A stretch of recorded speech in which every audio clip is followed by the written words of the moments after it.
Penebar cahaya sunnah.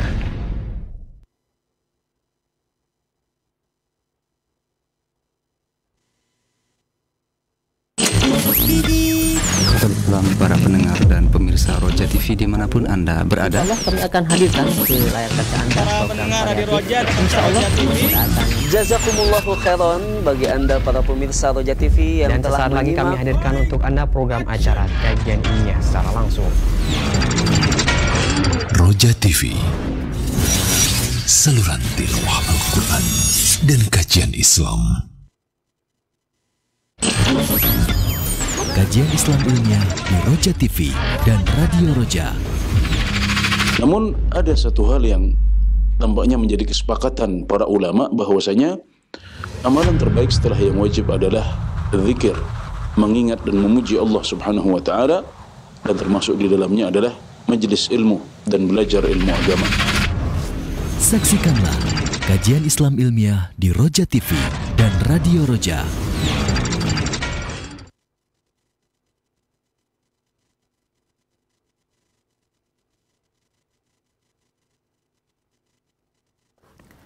Assalamualaikum warahmatullahi wabarakatuh. Alhamdulillahirabbil alamin.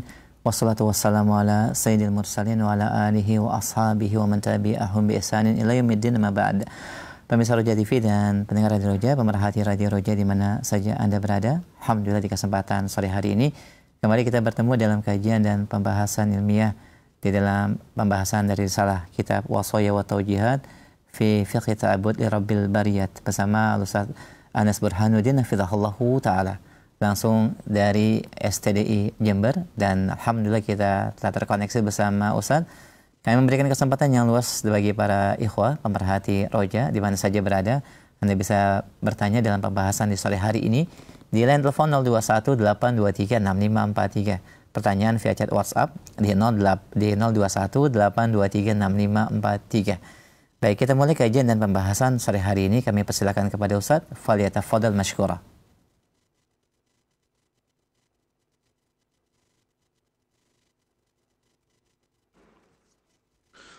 Bismillahirrahmanirrahim. Alhamdulillahirabbil alamin. Wassalatu wassalamu ala asyrafil anbiya'i wal mursalin sayyidina Muhammadin wa ala alihi wa ashabihi ajma'in, amma ba'd.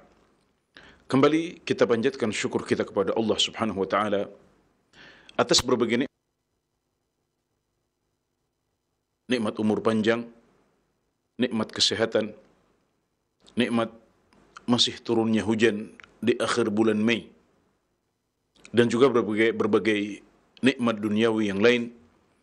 Dan yang lebih penting dan lebih besar adalah nikmat dalam urusan akhirat. Termasuk di antaranya adalah tergeraknya hati kita untuk melakukan amalan-amalan soleh, dan salah satunya adalah melanjutkan kebaikan yang telah kita mulai bersama, yaitu mendalami agama Allah Subhanahu wa taala dengan kitab panduan Wasaya wa Taujihat fi Fiqh Ta'abbud li Rabbil Bariyat. Wasiat-wasiat dan arahan seputar fikih beribadah kepada Allah, Tuhan semua makhluk. Karya Fadilatul Syekh Ibrahim bin Amir Ar-Ruhaili hafizahullah ta'ala, dan ini adalah halaqah yang ke-10. Dalam halaqah yang 10 ini kita membahas wasiat nomor 10. Sebelumnya di halaqah nomor 9 kita juga sudah membahas wasiat yang ke-10 ini. Namun karena pembahasan yang panjang, wasiat yang ke-10 ini tidak cukup disampaikan dalam satu halaqah saja. Maka ini adalah halaqah yang kedua untuk pembahasan wasiat yang ke-10. Dan juga adalah halaqah yang ke-10 secara total. Dan dalam wasiat yang ke-10 ini Fadilatul Syekh penulis kitab hafizahullah ta'ala menjelaskan bahwasanya seorang muslim hendaknya senantiasa bertawakal kepada Allah Subhanahu wa taala, menunjukkan kelemahan dan kekerdilannya di hadapan Allah Subhanahu wa taala, dan juga berlepas diri dari daya dan kekuatan kecuali daya dan kekuatan dari Allah Subhanahu wa taala. Dan dia melakukan itu semuanya dalam setiap amal soleh yang dia lakukan, dan juga sepanjang hayatnya dalam rangka perjalanan menuju Allah Subhanahu wa taala. Kita juga sudah bahas pada pertemuan sebelumnya beberapa contoh tawakal, juga tadharru' dan berlepas diri dari daya dan kekuatan selain dari Allah Subhanahu wa taala yang dilakukan oleh para nabi dalam doa-doa mereka. Kita sudah sebutkan beberapa contoh dari Nabi Ibrahim alaihi salam, Nabi Ismail alaihi salam, Nabi Yusuf alaihi salam, juga Nabi Shu'aib dan Nabi Musa alaihi wassalam. Mereka semuanya, meskipun mereka adalah para nabi dan rasul, namun mereka tetap bertawakal kepada Allah, selalu merasa butuh kepada Allah Subhanahu wa taala, dan juga tidak pernah merasa aman dari kesesatan. Bahkan mereka tidak merasa aman dari kemusyrikan. Maka mereka terus berdoa dan meminta kepada Allah Subhanahu wa taala agar diberikan istiqamah di atas agama Allah dan juga di atas tauhid dan pengesahan kepada Allah Subhanahu wa taala. Dalam halaqah yang ke-10 ini kita akan lanjutkan pembahasan ini dengan menyebutkan beberapa contoh lagi doa, tadharru' dan tawakal dari orang-orang soleh sebelum kita. Di antaranya adalah doa yang diucapkan oleh para ar-rasikhuna fil ilm, orang-orang yang memiliki ilmu yang kuat, orang-orang yang kokoh ilmunya, yang disebutkan dalam surat Al Imran ayat 7-8. Ya, Allah Subhanahu wa taala berfirman, "War-rasikhuna fil ilmi yaquluna amanna bihi kullun min 'indi rabbina." Dan orang-orang yang kokoh dalam ilmu mereka mengatakan, kami beriman kepada ayat-ayat mutasyabihat itu. Semuanya berasal dari sisi Tuhan kami. Wa ma yadhakkaru illa ulul albab, dan tidaklah mengingat kecuali orang-orang yang memiliki akal. Kemudian setelah itu Allah Subhanahu wa taala berfirman, "Rabbana la tuzigh qulubana ba'da idh hadaitana wa hab lana min ladunka rahmah innaka antal wahhab." Ya Allah, ya Tuhan kami, janganlah Engkau sesatkan hati kami setelah Engkau berikan petunjuk kepada kami, dan berikanlah kepada kami rahmat dari sisimu. Sesungguhnya Engkau adalah Maha Pemberi. Dalam ayat ini Allah Subhanahu wa taala memuji para rasikhuna fil ilm, para ulama dan orang-orang yang tidak hanya berilmu tapi memiliki ilmu yang kokoh. Orang-orang yang kokoh dalam keilmuan agama mereka. Mereka mengatakan, "War-rasikhuna fil ilmi yaquluna amanna bihi." Orang-orang yang kokoh dalam ilmu mereka ini mengatakan, kami beriman kepadanya, yaitu beriman kepada ayat-ayat mutasyabihat yang diperselisihkan, yang maknanya tidak bisa mereka pahami sampai detail, ya, sampai kaifiyahnya, ya, sampai misalnya bentuk-bentuk sifat Allah Subhanahu wa taala secara detail. Mereka tidak mengetahuinya, mereka serahkan detailnya kepada Allah Subhanahu wa taala. Mereka memahami makna pokoknya. Sifat-sifat itu mereka paham, tapi bentuk sifat secara detail, bagaimana sifat-sifat Allah Subhanahu wa taala, mereka menyerahkannya kepada Allah Subhanahu wa taala. Karena memang Allah Subhanahu wa taala tidak menjelaskan detail dan kaifiyah sifat-sifat ini.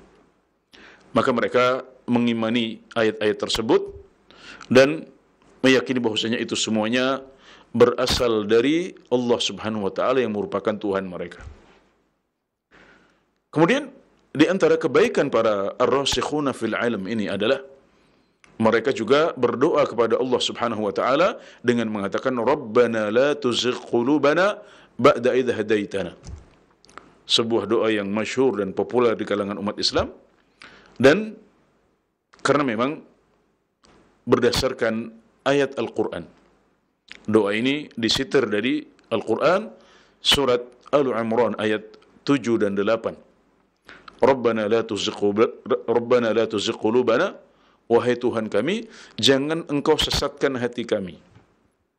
Jadi, hati kita ini bisa tersesat.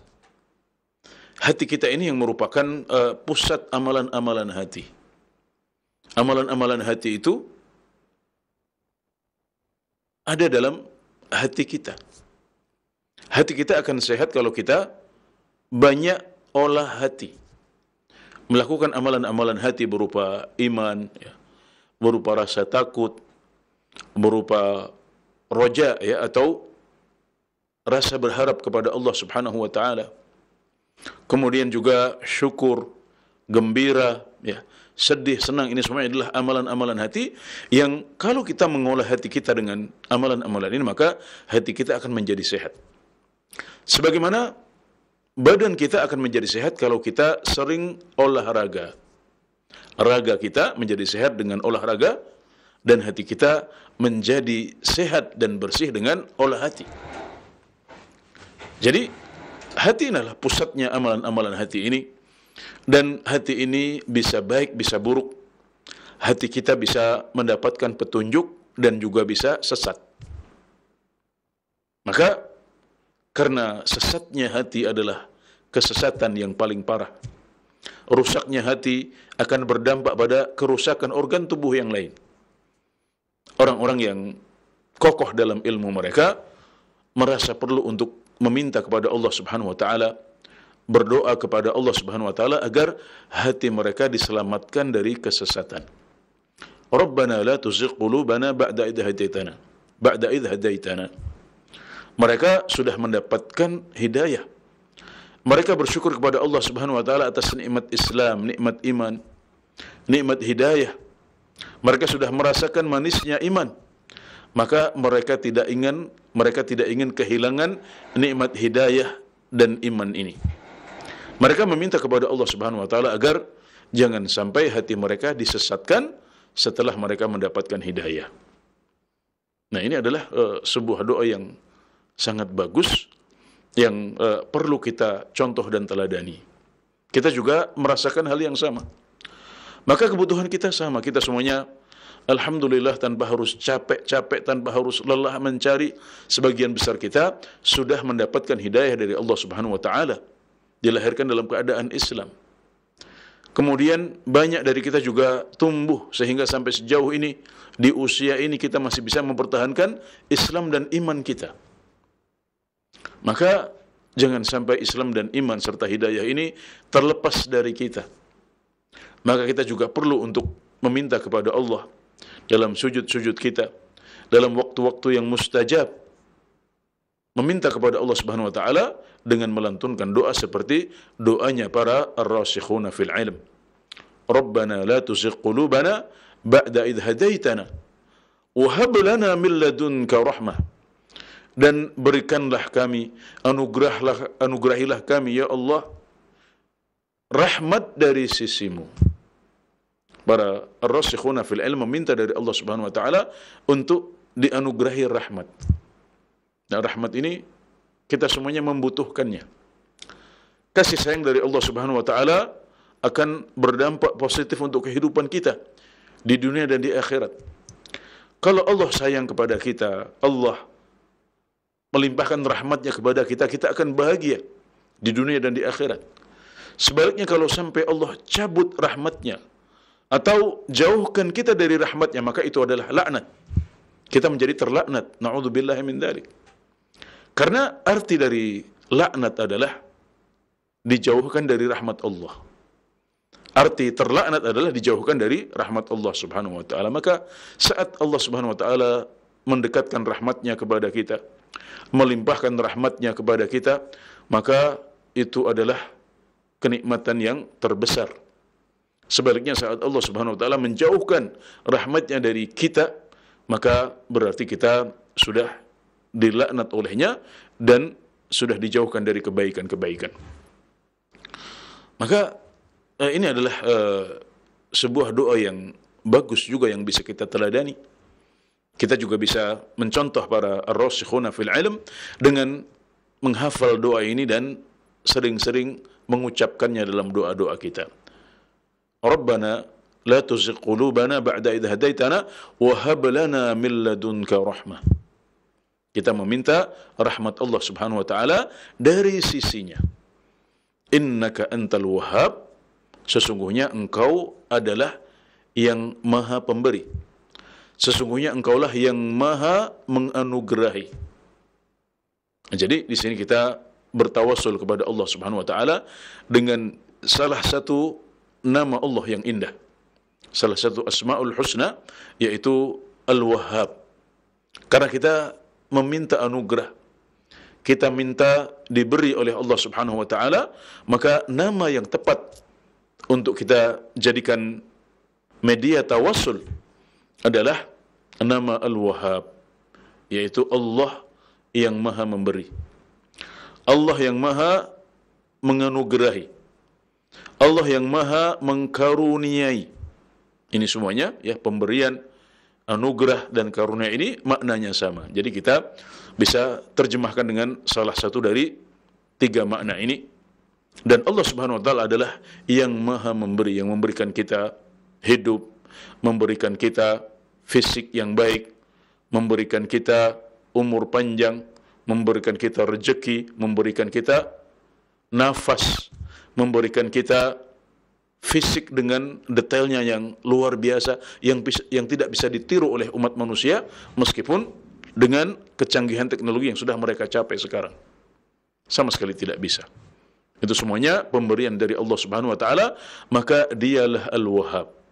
Maka sebagaimana dia telah memberi kita semua nikmat ini, kita juga meminta kepada Allah Subhanahu wa taala agar memberi kita dan menganugerahi kita rahmat dari sisinya. Nah, ini adalah salah satu teladan dari ar-rasikhuna fil ilm, orang-orang yang kokoh dalam ilmu mereka. Mereka juga tadharru', merendah di hadapan Allah Subhanahu wa taala, kemudian terus berdoa kepada Allah Subhanahu wa taala agar iman dan hidayah mereka dijaga, dan mereka selalu dekat dari rahmat Allah. Kemudian di antara doa Nabi Muhammad sallallahu alaihi wasallam adalah Allahumma musarrifal qulub, sarrif qulubana ala ta'atik.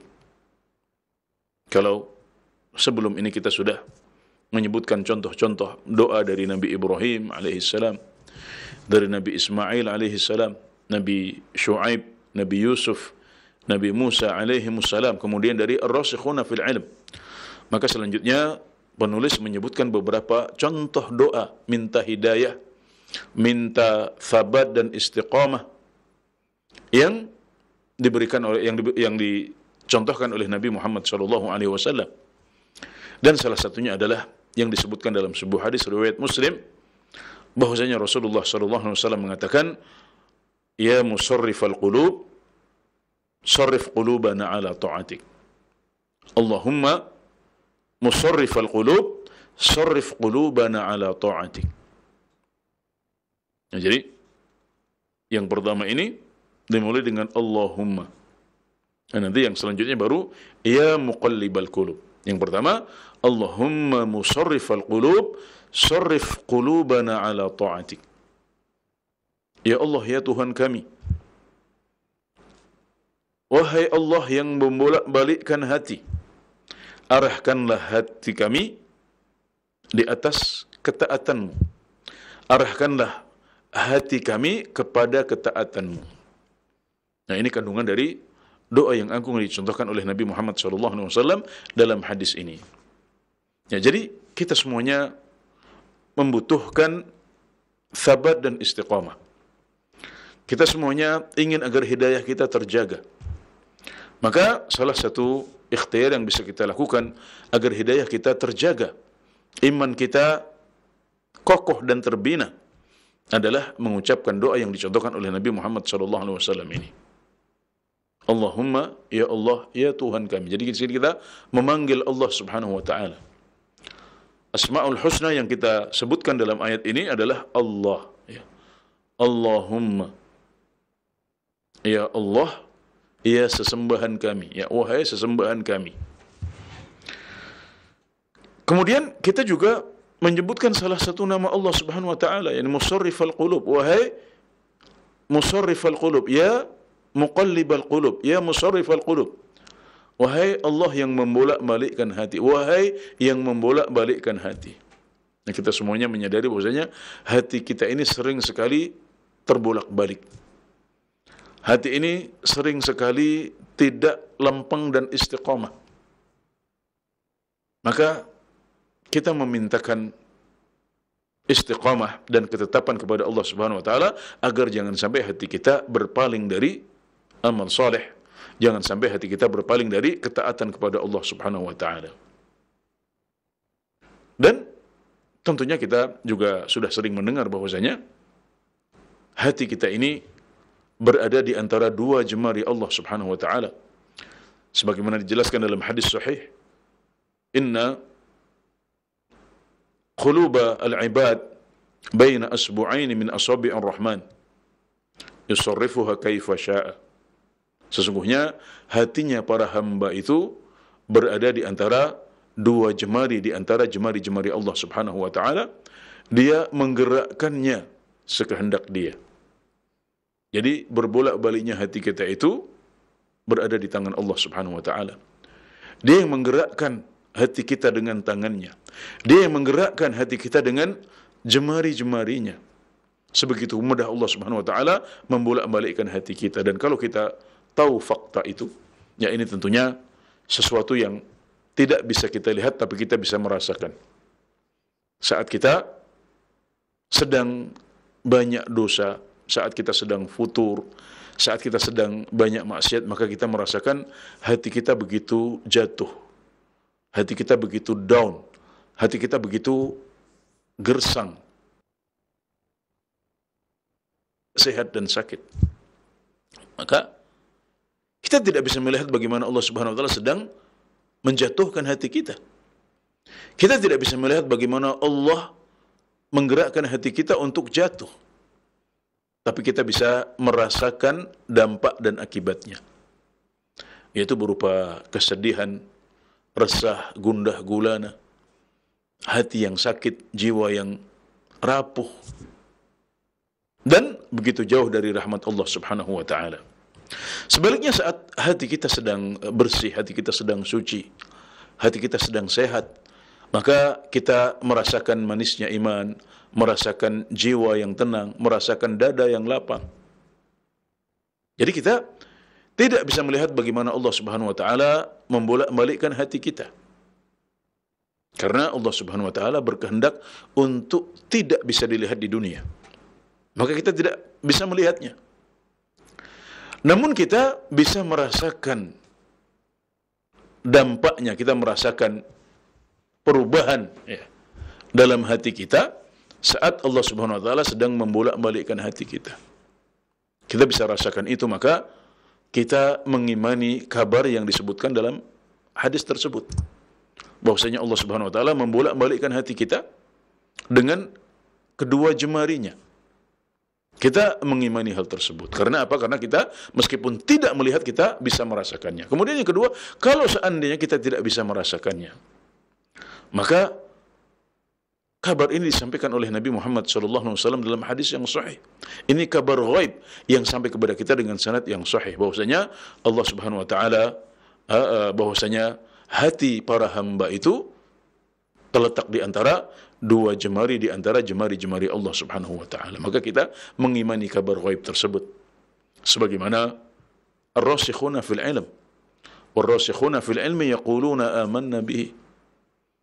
Orang-orang yang kokoh dalam ilmunya mengatakan kami beriman pada ayat ini, ya, kami beriman pada kabar ini. Itu yang mereka katakan.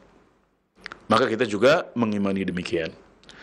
Nah, kemudian setelah kita tahu bahwasanya Allah Subhanahu wa taala membolak-balikkan hati, dan kita selalu ingin hati kita dijaga oleh Allah Subhanahu wa taala dan diarahkan kepada ketaatan-ketaatan, maka kita perlu untuk memintanya kepada Allah Subhanahu wa taala, mengulang-ulang doanya di waktu-waktu mustajab, dan disertai dengan tawassul bil asmaul husna, tawassul dengan asmaul husna yang cocok untuk konteks ini. Dan itu yang dicontohkan oleh Nabi Muhammad SAW. Allahumma Ya Allah, ya sesembahan kami, Engkau yang membolak-balikkan hati. Sarrif qulubana ala ta'atik. Arahkanlah hati kami kepada ketaatan-Mu. Jadi, ini yang kita harapkan. Karena kalau kita taat kepada Allah Subhanahu wa taala, maka otomatis hati kita akan sehat. Kalau kita taat kepada Allah Subhanahu wa taala, otomatis hati kita akan tenang. Karena iman yang lapang, iman yang manis itu bisa kita rasakan saat kita menjalani ketaatan kepada Allah Subhanahu wa taala. Maka insyaallah dengan ikhtiar memperbanyak doa seperti ini, diharapkan ya kita bisa menjaga kebersihan hati kita dan istiqamah hati kita untuk tetap berada di atas ketaatan kepada Allah Subhanahu wa taala. Sementara dalam hadis yang lain yang diriwayatkan oleh At-Tirmidzi dari Anas bin Malik radhiyallahu anhu disebutkan, kana Rasulullah sallallahu alaihi wasallam yukthiru an yaqul ya muqallibal qulub tsabbit qalbi ala dinik. Sebuah doa yang senada dan mirip. Bedanya yang pertama tadi riwayat Muslim, yang ini riwayat At-Tirmidzi rahimahullahu taala dari Anas bin Malik radhiyallahu anhu bahwasanya Rasulullah sallallahu alaihi wasallam sering sekali mengucapkan ya muqallibal qulub tsabbit qalbi ala dinik. Wahai zat yang membolak-balikkan hati, tetapkanlah hatiku di atas agamamu.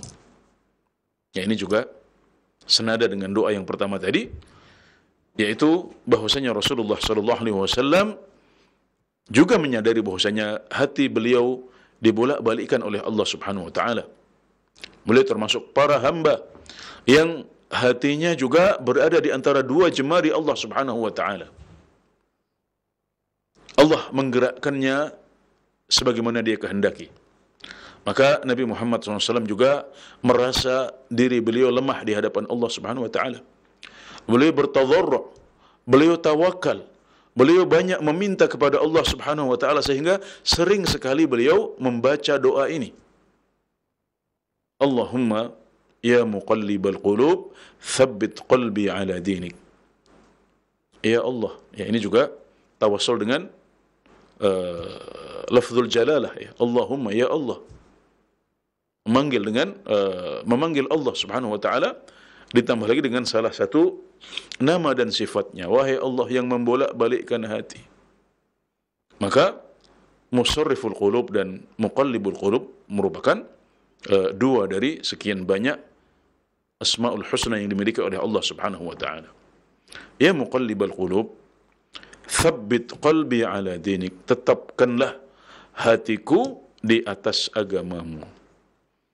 Ini kalau yang sebelumnya adalah arahkanlah hatiku kepada ketaatanmu, atau kepada ketaatan, arahkanlah hatiku kepada ketaatanmu. Ya, kalau di sini ya muqallibal qulub tsabbit qalbi ala dinik,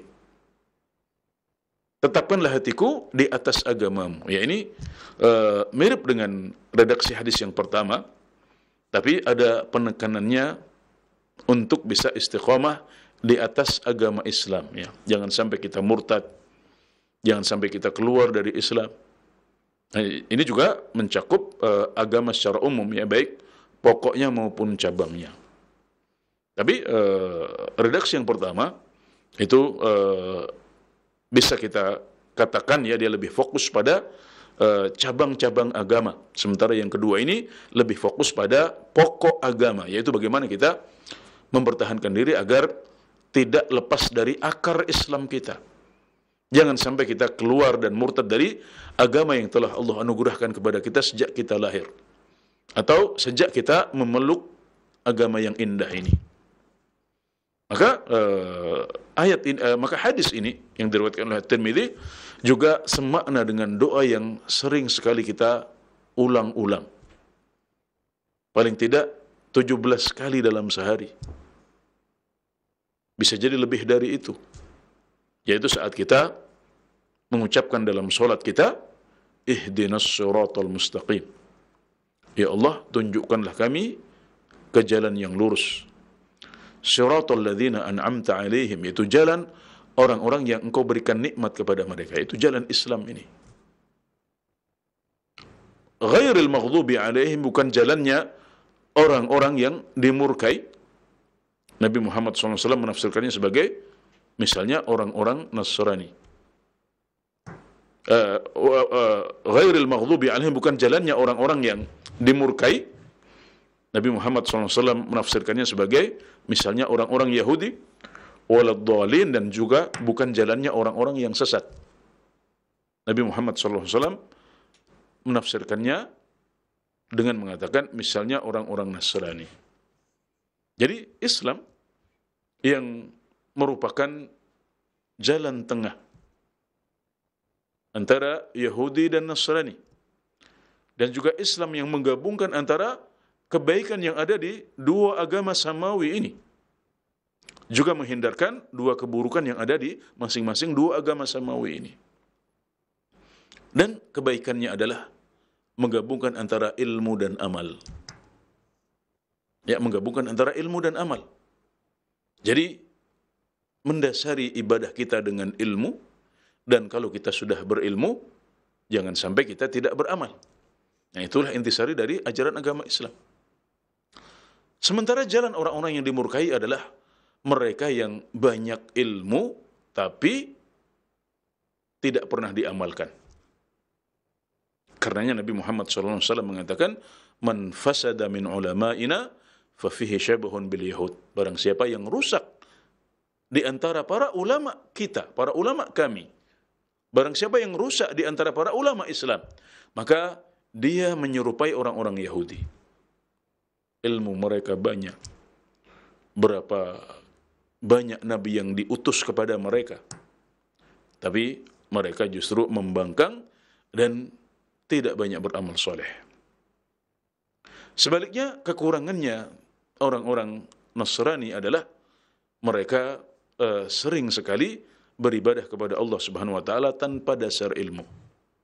Ya, jadi ini yang disebutkan oleh Nabi Muhammad SAW, yang lebih identik dari mereka adalah, yang lebih identik dengan agama Nasrani adalah kesesatan dalam arti beribadah kepada Allah Subhanahu wa taala atau banyak beribadah kepada Allah tapi tanpa dasar ilmu. Nah, dua kelemahan inilah yang ingin dihindarkan oleh Islam. Ya, Islam ingin umatnya jangan sampai mereka banyak ilmu tapi tidak beramal, atau mereka rajin beramal, rajin beribadah tapi tanpa dasar ilmu. Seorang muslim itu sifat dasarnya adalah mencintai ilmu. Dia semangat untuk menuntut ilmu, semangat untuk belajar, semangat untuk mengkaji, semangat untuk mendalami sunnah Nabi Muhammad SAW. Tapi setelah dia mendapatkan ilmunya, dia tidak berhenti di situ. Kemudian ilmu itu dia amalkan. Dia jadikan landasan untuk semakin rajin beribadah kepada Allah Subhanahu wa taala, semakin taat kepadanya, semakin jauh dari bermaksiat kepada Allah Subhanahu wa taala. Jadi ilmunya diberkahi dan membuahkan amal. Nah, itu adalah intisari ajaran dari Islam yang senantiasa kita minta kepada Allah Subhanahu wa taala. Orang-orang kadang-kadang membuli, merundung kita dengan mengatakan, memang kalian belum berada di atas jalan yang lurus. Kok setiap hari masih minta petunjuk kepada jalan yang lurus terus? Para ulama mengatakan bahwasanya tidak seperti itu. Kita alhamdulillah sudah berada di atas jalan yang lurus. Jalan Islam ini adalah jalan yang lurus. Kita bangga dengan agama ini. Kita tidak malu untuk mengklaim Islam sebagai agama yang lurus, agama yang benar, dan salah satu dan satu-satunya agama yang akan diterima oleh Allah Subhanahu wa taala. Kita tidak malu untuk mengatakan itu. Sebagaimana agama yang lain barangkali juga memiliki klaim yang sama. Claim of truth, ya, klaim atas kebenaran absolut dari agama yang kita pegang, yang kita yakini. Tidak masalah kita meyakini seperti itu. Nah, jadi ini yang selalu kita minta kepada Allah Subhanahu wa taala, dan alhamdulillah kita sudah mendapatkannya, tapi kita butuh untuk bisa istiqomah di atas agama Islam ini. Kita tidak merasa aman dari murtad. Kita khawatir kita bisa terpleset di tengah jalan, na'udzubillah min dzalik.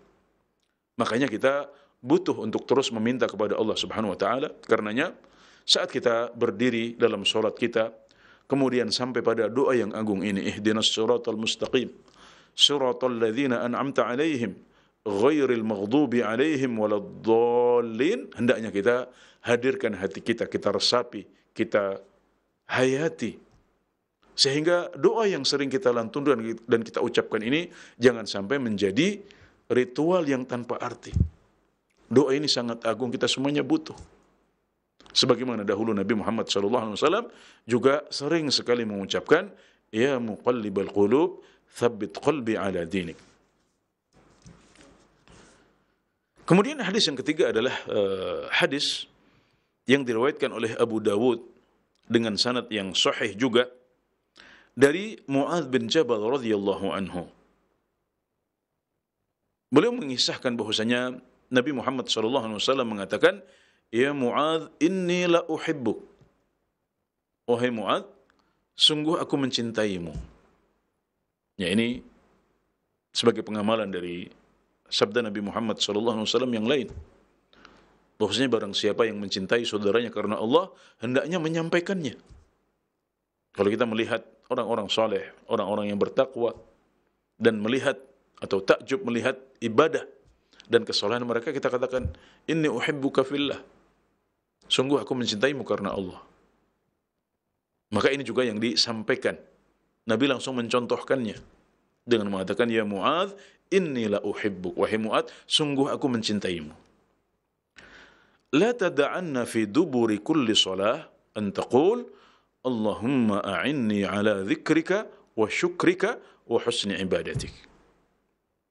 Maka wahai Mu'adz, sungguh aku mencintaimu, maka jangan engkau tinggalkan untuk mengucapkan di akhir setiap salat, Allahumma a'inni ala dzikrika wa syukrika wa husni ibadatik. Allahumma a'inni ala dzikrik wa syukrik wa husni ibadatik. Ya Allah, tolonglah aku untuk bisa berzikir memujimu, juga bersyukur kepadamu, dan melaksanakan ibadah yang baik kepadamu. Nah, dalam hadis ini, Nabi Muhammad SAW mengajarkan kepada Mu'adz untuk jangan sampai ketinggalan berdoa di akhir setiap solat dan meminta 3 hal. Yang pertama, meminta agar Allah menolong kita untuk bisa terus berzikir, memuji Allah Subhanahu wa taala. Kita perlu minta agar lisan ini terus berzikir, lidah ini terus memuji, hati ini terus ingat dengan Tuhannya. Maka insya Allah ya, dengan kita harapkan kalau kita sering berdoa seperti ini, kita akan diberikan taufik untuk lidah kita senantiasa basah dengan zikir. Sebagaimana sabda Nabi Muhammad SAW, la yazalu lisanuka ratban min dzikrillah. Hendaklah lidahmu senantiasa basah dengan zikir, memuji Allah Subhanahu wa taala. Jadi zikir itu tidak hanya dalam salat, zikir itu tidak hanya setelah salat, zikir itu bukan hanya saat kita membaca zikir pagi dan sore, tapi bisa juga zikir mutlak yang bisa kita ucapkan sambil berjalan, sambil mengendarai kendaraan kita, sambil nyetir, ya sambil bercocok tanam, ya sambil mengawasi pertanian. Kegiatan-kegiatan yang tidak butuh fokus, yang kita bisa sambil melihatnya ya secara sekilas, ya, tapi hati kita bisa hadir, ya, hati kita bisa tidak lalai dan mengingat Allah Subhanahu wa taala, sementara bibir kita dan lidah kita komat kamit bergerak dengan untaian pujian kepada Allah Subhanahu wa taala ini. Jadi kita berdoa kepada Allah agar ditolong untuk bisa banyak berzikir. Kita juga meminta tolong kepada Allah Subhanahu wa taala untuk bisa terus bersyukur. Karena syukur ini adalah tanda baik. Syukur ini akan membawa nikmat-nikmat yang lain. Wa idz ta'adzana rabbukum la in syakartum la azidannakum. Dan ingatlah ketika Tuhanmu mengumumkan, ketika Tuhanmu menyampaikan, sungguh kalau kalian bersyukur, niscaya aku akan tambah nikmatku kepada kalian. Kita dengan doa ini meminta kepada Allah untuk ditolong bisa terus bersyukur dan tidak kufur. Wa husni ibadatik, dan kita juga meminta kepada Allah agar ditolong untuk bisa beribadah kepada Allah Subhanahu wa taala dengan baik. Maka insya Allah ya, kalau kita mengikuti anjuran Nabi Muhammad sallallahu alaihi wasallam, sering-sering dan jangan sampai lupa untuk mengucapkan doa ini di akhir setiap salat kita. Allahumma a'inni ala dzikrika wa syukrika wa husni ibadatik. InsyaAllah kalau kita konsisten, kita amalkan nasihat ini, maka kita akan menjadi orang-orang yang terus berzikir memuji Allah, terus bersyukur, dan terus bisa beribadah dengan baik kepada Allah Subhanahu wa ta'ala. Jadi bukan hanya beribadah kepada Allah, tapi beribadah dengan baik. Ini yang diminta oleh Nabi Muhammad SAW. Ini yang diminta oleh Mu'adz dalam doa yang diajarkan oleh beliau.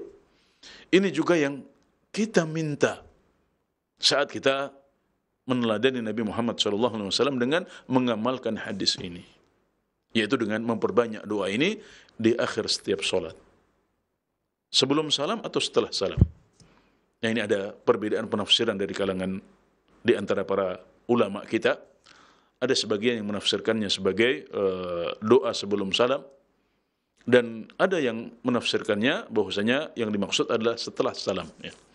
Dan dahulu dalam kajian Al-Wasiyah Sughra yang kita sampaikan bahwasanya sebagian ulama berpendapat bahwasanya kalau yang disebutkan dalam hadis duburi kulli shalah ya, akhir setiap salat adalah zikir, maka maksudnya setelah salam. Adapun kalau yang disebut bersama duburi kulli shalah ini adalah doa, maka itu maksudnya adalah sebelum salam. Karena begitulah praktek yang ditunjukkan oleh zahir hadis-hadis Rasulullah SAW, di mana untuk setelah salam, maka yang diriwayatkan oleh para ulama adalah bahwasanya Nabi Muhammad SAW memperbanyak zikir. Adapun doa, beliau mengucapkannya sebelum salam, wallahu ta'ala alam, tapi ini adalah masalah ikhtilafiyah di antara para ulama. Jadi dalam bab ini dan dalam pembahasan wasiat yang ke-10 ini, penulis hafizahullah ta'ala menyebutkan ada 3 doa yang dicontohkan oleh Nabi Muhammad SAW. Allahumma musarrifal qulub, sarrif qulubana ala ta'atik. Ini yang pertama. Hadis riwayat Muslim. Kemudian yang kedua adalah ya muqallibal qulub, thabbit qalbi ala dinik. Ini hadis riwayat At-Tirmidzi. Dan yang ketiga adalah Allahumma a'inni ala dzikrika wa syukrika wa husni ibadatik. Ini adalah riwayat Abu Dawud dan semuanya adalah hadis-hadis yang sahih. Kemudian pada akhir penyebutan contoh-contoh doa dari para nabi dan ar-rasikhuna fil ilmi ini, Fadilatul Syekh Ibrahim bin Amir Ar-Ruhaili hafizahullah ta'ala mengatakan, dan kalau demikian kondisi hamba Allah pilihan,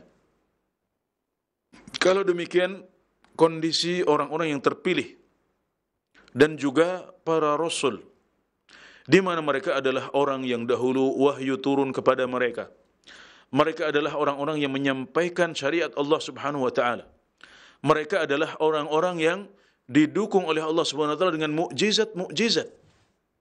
Namun mereka tadarru', merendah kepada Allah Subhanahu wa taala, meminta kepadanya untuk ditetapkan di atas agama Allah, di atas tauhid, di atas pokok agama, dan mereka menunjukkan kekerdilan dan kefakiran mereka kepada Allah.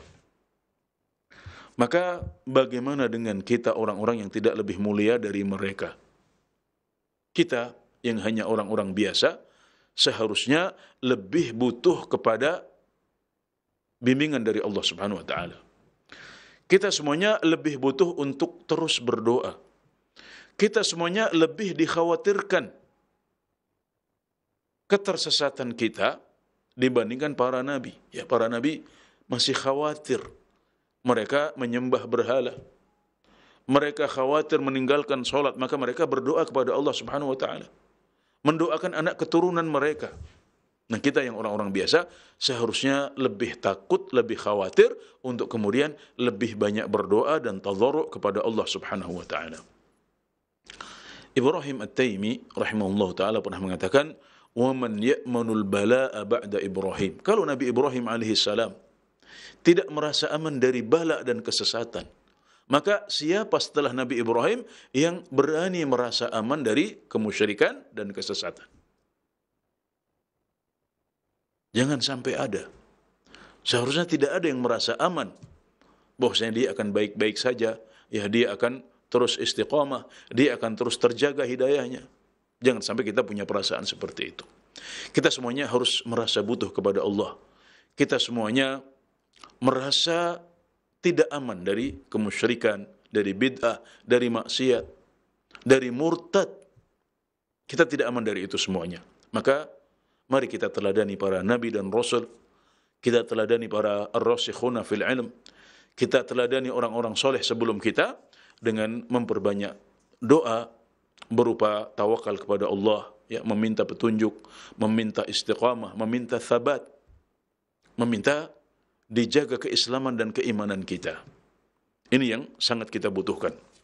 Kita semuanya lebih butuh. Kita semuanya tidak dijamin, ya, untuk bisa istiqamah dan thabat di atas kebaikan-kebaikan ini. Namun, karena kekurangan ilmu kita, juga kelemahan takwa kita, maka banyak di antara hamba-hamba Allah, ya, banyak di antara kita yang tidak memahami hakikat ini. Jadi sebagian kita mungkin merasa aman-aman saja, ya, merasa mungkin murtad itu hanya untuk mereka-mereka yang parah saja. Menyembah berhala itu hanya untuk mereka yang tidak pernah mengenal Islam. Kita mungkin berpikir seperti itu. Tapi itu adalah karena kekurangan ilmu kita. Adapun para nabi, orang-orang soleh, para ulama, ar-rasikhuna fil ilmi, maka mereka tidak pernah merasa aman dari kesesatan. Mereka selalu khawatir atas keimanan dan hati mereka. Mereka merasa bahwasanya bisa saja kapan-kapan mereka disesatkan oleh Allah Subhanahu wa taala. Maka mereka terus berdoa dan meminta kepada Allah Subhanahu wa taala, dan itu yang seharusnya kita lakukan juga. Baik, barangkali ini yang bisa kami sampaikan pada kesempatan kali ini. Semoga bermanfaat. Wallahu ta'ala a'lam. Wa sallallahu ala nabiyyina Muhammad wa ala alihi wa sahbihi wa sallam. Wa akhiru da'wana anil hamdulillahi rabbil alamin. Alhamdulillah, jazakallah khair kami sampaikan kepada Ustaz Dr. Anas Burhanuddin fidahullahu ta'ala atas syarah dan juga beberapa poin yang penting berkaitan dengan wasiat yang ke-10. Kita berikan kesempatan yang luas bagi ikhwah dan akhwat fillah yang ingin bertanya perihal pembahasan sore hari ini. Silakan di line telepon 0218236543. Dan kami harap pertanyaan berkesesuaian dengan pembahasan dan materi yang kita bahas sore hari ini. Baik, kita berikan kesempatan via telepon di 0218236543. Baik, halo. Oh, lihat, Anda nggak dengar ya? Halo, silakan. Sudah masuk? Dengan siapa Bapak di mana? Afwan, mengganggu Ana Abu Fauzan. Taib. Sedang di kendaraan ingin bertanya, tapi mohon maaf Ustaz, karena ada kepentingan di luar tema terkait. Silakan Abu Fauzan. Nah. Ya, Ustaz, ini besok insya Allah kalau memang benar tanggalnya adalah masuk 1 Zulhijjah. Udah gitu kan untuk yang kurban dianjurkan untuk tidak memotong rambut dan kuku. Yeah. Nah, terkait tidak boleh memotong rambut dan kukunya, ketika kita sudah terjadi akad jual beli hewan kurban, atau niat saja, atau seperti apa Ustaz? Atau baru DP sudah nggak boleh motong kuku dan rambut, atau sudah beli hewan kurbannya lunas gitu Ustaz? Baik. Minta penjelasan terkait itu Ustaz. Demikian, terima kasih. Jazakallah Abu Fauzan. Kita akan simak jawabannya. Silakan Ustaz.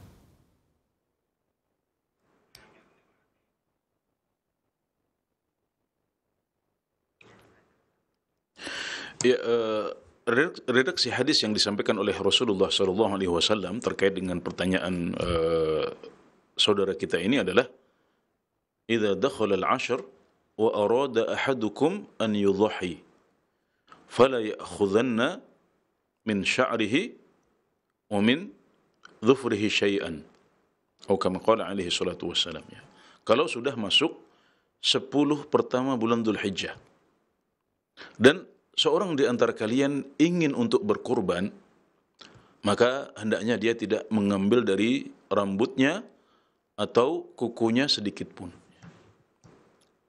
Redaksi hadisnya seperti itu. Maka Nabi Muhammad SAW mengaitkan hukum ini, yaitu tidak boleh untuk memotong rambut dan memotong kuku, ini untuk mereka yang sudah niat, ya, dia sudah punya keinginan untuk berkorban.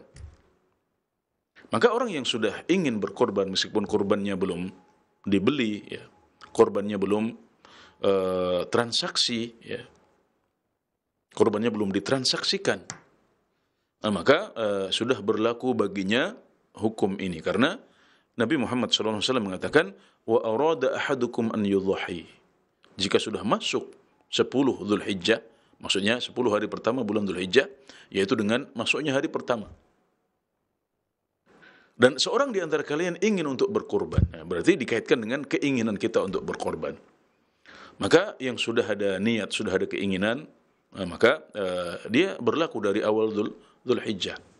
Tapi mereka yang belum ada keinginan, ya karena mungkin melihat fakta di lapangan, mungkin ekonomi sedang lesu, ya dia berpikir tahun ini libur dulu kurbannya misalnya.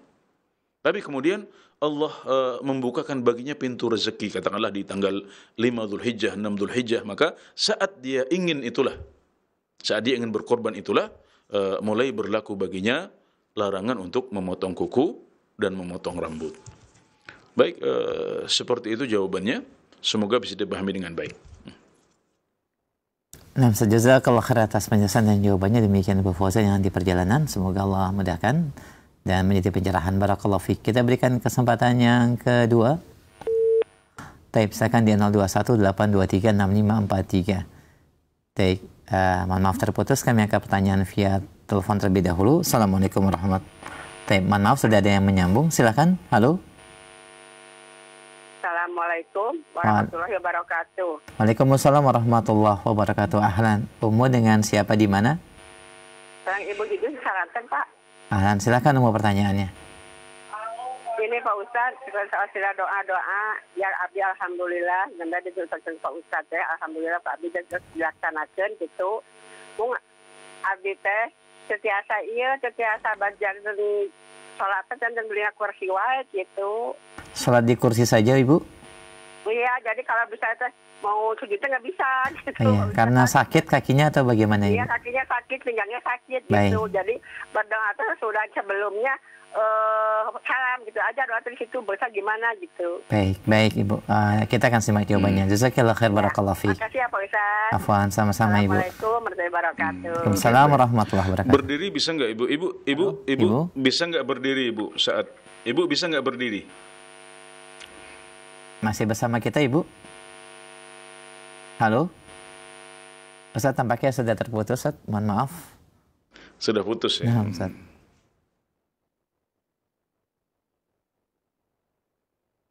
Oke, ya baik. Ya, jadi kalau seorang muslim atau muslimah ya, tidak bisa berdiri dalam sholatnya, dia boleh duduk.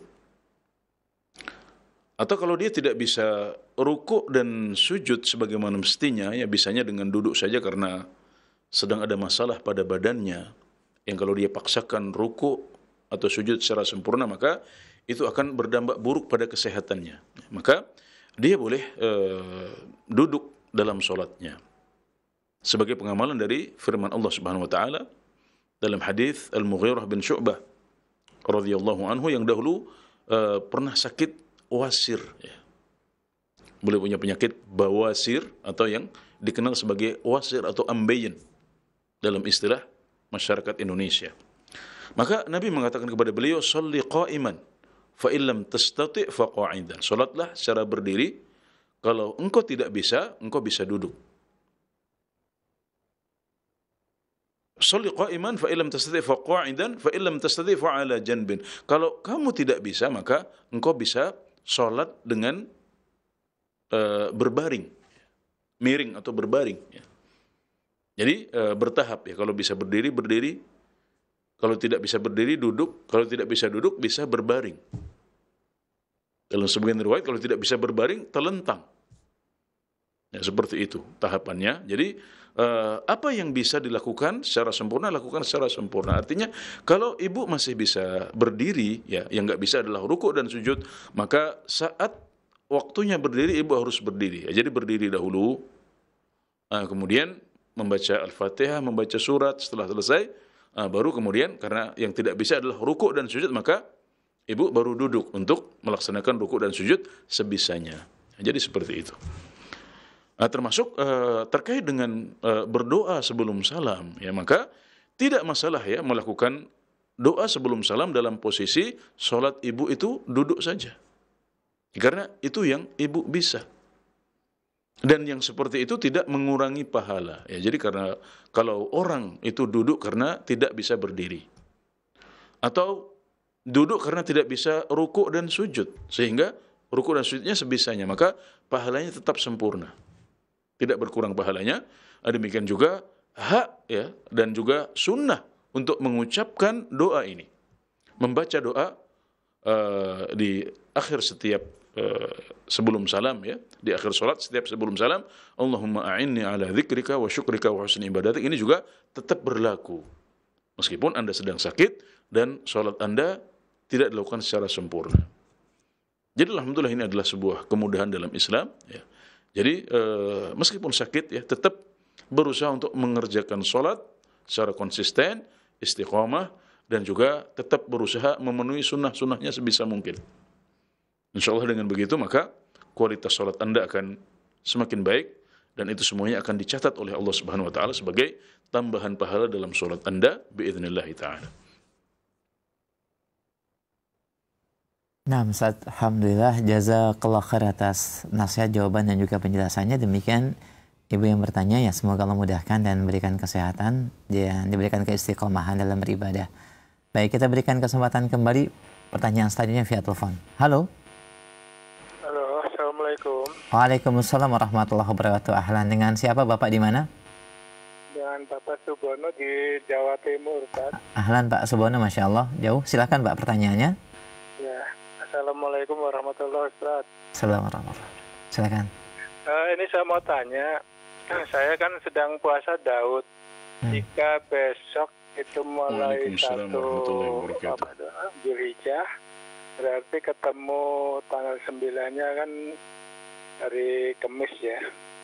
Ya pada saat itu saya ketemu terakhirnya itu hari Rabu, di hari Kamis. Apa itu udah termasuk puasa itu namanya Zulhijjah itu saja, Pak. Assalamualaikum warahmatullahi wabarakatuh. Baik, barakallahu fiik wa jazakallahu khair. Pak Subono, kita akan simak jawabannya, silakan Ustaz. Puasa Arafah ya.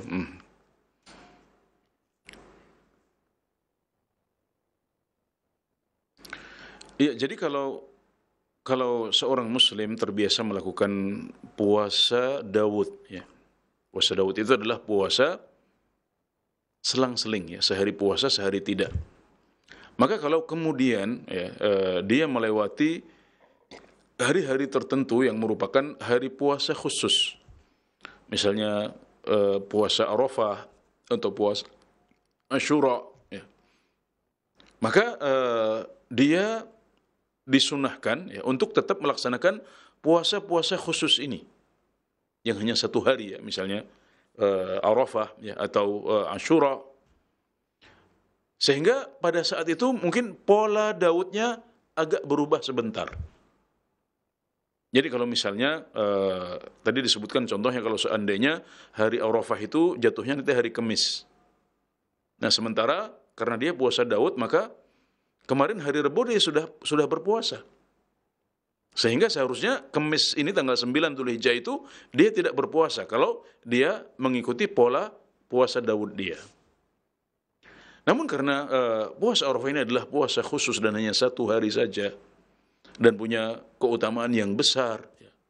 Ini adalah sebuah puasa yang ditegaskan oleh Nabi Muhammad SAW. Maka sunnahnya adalah Anda tetap melaksanakan puasa Arafah. Jadi untuk 1 hari 2 hari itu pola puasa Daud Anda agak kacau misalnya. Ya.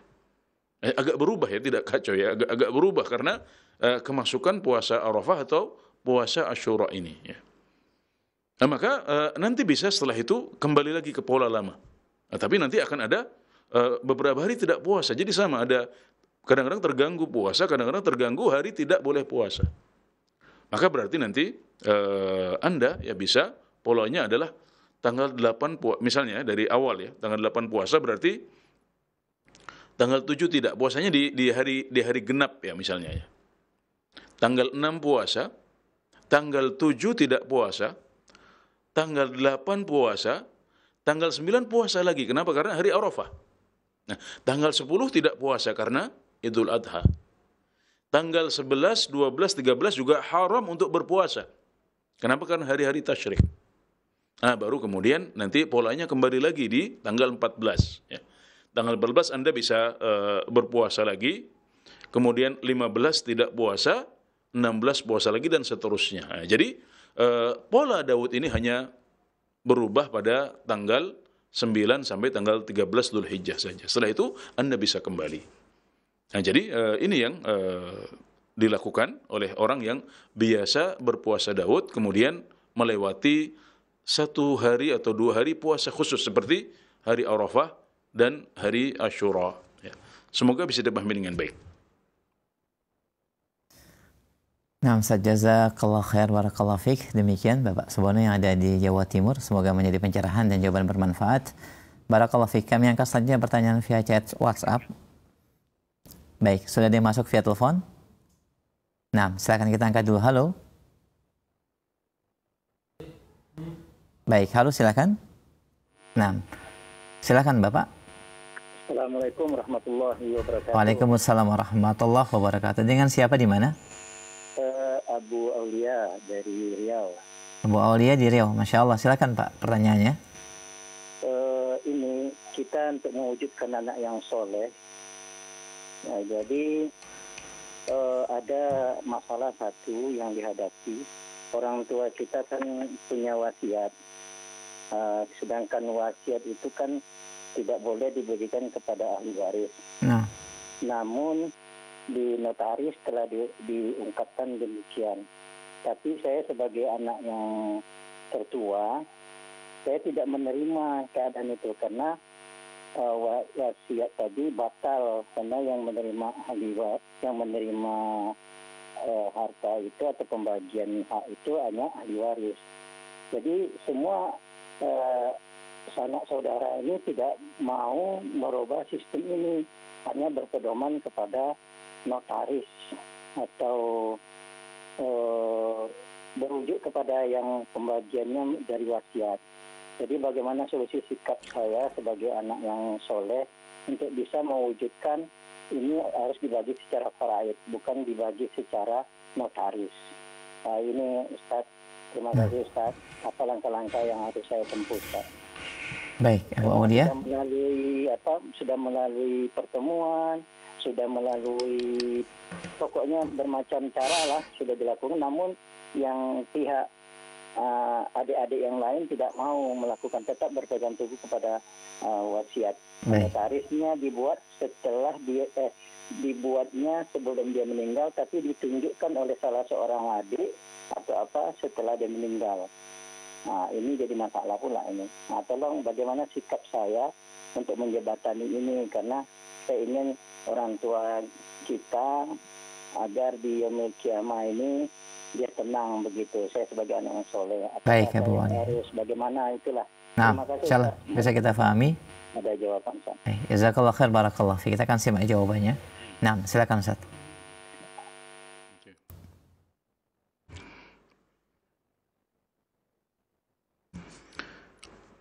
Ya, Ya, baik. Jadi jelas bahwasanya yang diberikan oleh orang tua saudara penanya itu bukan hibah, tapi memang wasiat, ya. Memang wasiat. Karena kalau hibah itu diserah terimakan sebelum beliau meninggal. Nah, ini kan baru berlaku hukumnya ketika beliau sudah meninggal. Bahkan surat wasiatnya juga baru ditunjukkan ketika beliau sudah meninggal. Dan seorang muslim yang mendengar sebuah hukum yang tetap dalam Al-Quran atau dalam hadis Nabi Muhammad SAW, maka dia wajib untuk mentaati hukum tersebut. Kalau bapak sudah tahu bahwasanya seorang pewaris atau seorang ahli waris tidak boleh menerima wasiat, ya maka berarti itu yang harus Anda lakukan.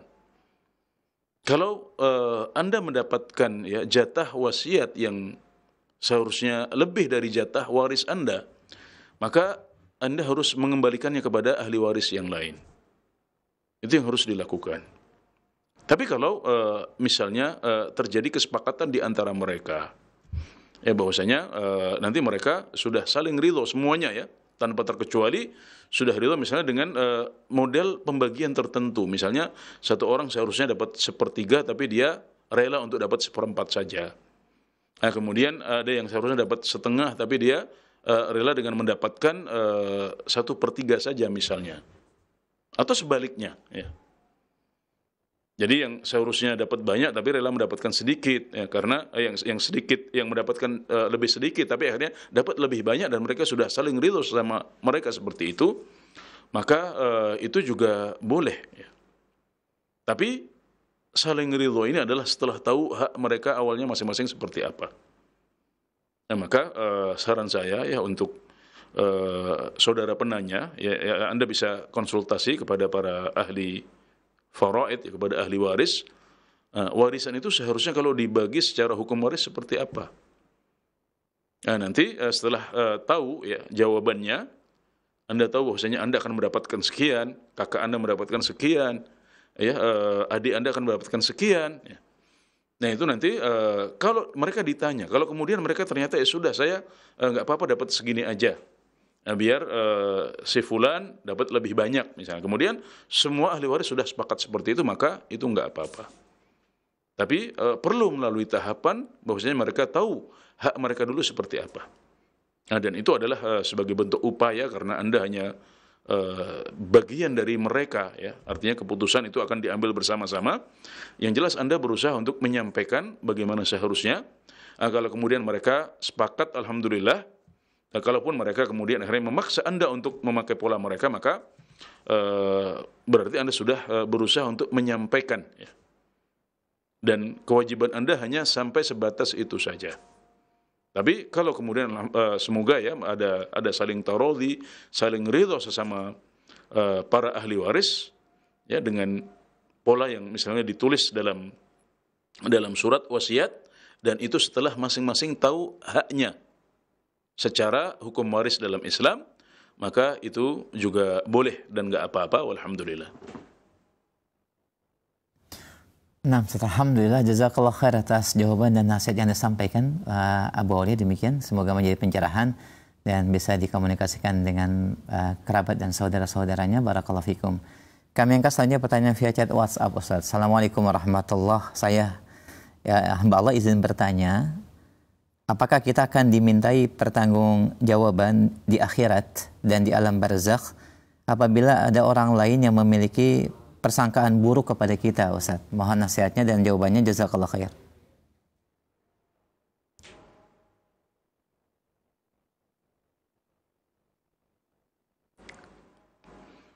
Ya, kalau ada orang suudzon dan prasangka buruk kepada kita, maka ini adalah amalan buruk dia. Dalam arti yang bertanggungjawabkan adalah orang yang melakukan kesalahan dan dosa ini, yaitu dia yang berburuk sangka. Kita atau Anda dalam hal ini adalah korbannya. Anda yang dizalimi, maka hisab dalam bentuk pertanggungjawaban atas kesalahan dan dosa tidak ada, insyaallah. Ya, justru ya malah kalau seandainya ya mereka ini dosanya banyak, ya. Nah, bisa jadi malah justru keburukan-keburukan mereka yang justru malah kebaikan-kebaikan mereka yang akan ditransfer kepada Anda jika Anda memang tidak bersalah, ya, Anda betul-betul merupakan korban dari suudzon itu, ya. Nah, jadi kezaliman-kezaliman ini kan akan dikisoskan, akan saling dibalaskan oleh Allah Subhanahu wa taala, ya. Dan kalau seseorang tidak bisa memberikan pahala-pahala kebaikannya kepada korban kezaliman dia di dunia, nah, maka keburukan-keburukan korbannya ini akan ditimbakan kepada dia. Nah, itu adalah aturan Allah Subhanahu wa taala terkait kezaliman sesama umat manusia. Maka kezaliman ini termasuk hal-hal yang kadang-kadang kita remehkan, ya, sekedar suudzon, ya. Ya, sekedar prasangka buruk. Ya, ini jangan sampai diremehkan. Kita hendaknya husnudzon kepada Allah Subhanahu wa taala dan tidak boleh suudzon. Dan kalau kita suudzon, maka kita akan bertanggungjawabkan. Jadi yang bertanggung jawab adalah pelakunya. Adapun korbannya, maka dia tidak akan dimintai pertanggungjawaban oleh Allah Subhanahu wa taala, dan justru dia malah bisa jadi mendapatkan transfer pahala dari orang yang zalim, ya. Atau kalau dia habis pahalanya, maka keburukan-keburukan dia akan ditimbakan kepada dia. Nah, jadi sedemikian berat pertanggungjawabannya di hadapan Allah Subhanahu wa taala, maka hendaknya kita menghindari dosa-dosa berupa kezaliman kepada orang lain. Jangan sampai terjadi. Barakallahu fiik. Alhamdulillah, jazakallah khair atas penjelasan, nasihat dan jawabannya. Demikian ibu yang bertanya, semoga bermanfaat dan menjadi pencerahan. Barakallahu fiik. Ini merupakan pertanyaan kami terakhir, Ustaz, di kesempatan sore hari ini. Dan sebagai kesimpulan serta ikhtitam, kami persilahkan.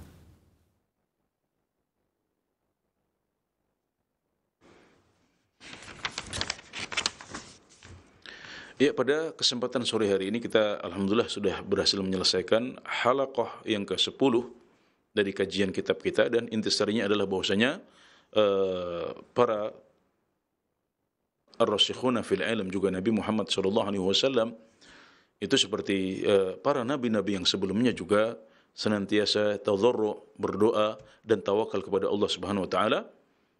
Mereka selalu menunjukkan kebutuhan kepada Allah, tidak merasa aman dari kesesatan, maka mereka terus meminta kepada Allah Subhanahu wa taala agar dijaga dari kesesatan, dijaga hidayahnya, dan senantiasa bisa bersyukur, berzikir dan beribadah kepada Allah Subhanahu wa taala dengan baik kepada Allah Subhanahu wa taala. Maka itu adalah teladan yang diberikan oleh mereka, hendaknya kita bisa meneladani kebaikan-kebaikan ini juga. Semoga Allah memberikan taufiknya kepada kita. Jazakallah khair, barakallahu fiik. Kami sampaikan kepada Ustaz Dr. Anas Burhanuddin hafizahullahu taala atas kesimpulan dan kajian yang beliau sampaikan di sore hari ini, pembahasan dari wasaya wa taujihat fi fiqh ta'abbud li rabbil bariyat, wasiat yang ke-10. Alhamdulillah sudah kita simak bersama dan syarat dengan ilmu dan kemanfaatan, dan semoga Allah memberikan taufik dan hidayah bagi kita untuk memahami dan juga mengamalkan ilmu yang kita pelajari. Dan sejumlah pertanyaan baik secara langsung maupun pesan chat WhatsApp bisa kita dapatkan sejumlah jawaban dan juga solusi yang diberikan, semoga bermanfaat. Kami mohon maaf ada masih banyak pertanyaan tidak bisa kami ajukan karena keterbatasan waktu yang ada. Anda bisa bertanya kembali dalam pembahasan bersama Ustaz Anas di setiap Kamis, di setiap Selasa di dua pekan berikutnya insyaallah. Dan semoga yang kita simak ini bermanfaat dan juga menjadi bekal amal kebaikan kita dunia dan akhirat. Demikian, dan kami undur diri, kami tutup kajian dengan kafaratul majlis. Subhanakallahumma wa bihamdik, asyhadu an la ilaha illa ant, astaghfiruka wa atubu ilaik. Assalamualaikum warahmatullahi wabarakatuh.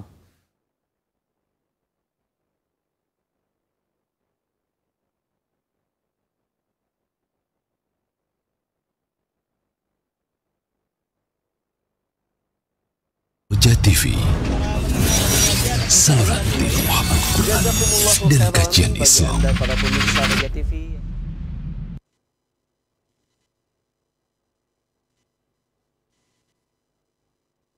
Simak Radio Roja Bogor 100.1 FM, Radio Roja Majalengka 93.1 FM, Radio Roja Palu 101,8 FM, dan Radio Roja Bandung 104.3 FM.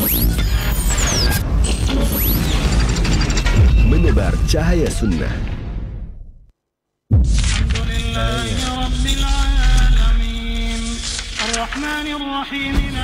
Ayat-ayat Al-Quran. Ayat. A'udzu billahi minasy syaithanir rajim. الذين يقولون ربنا إننا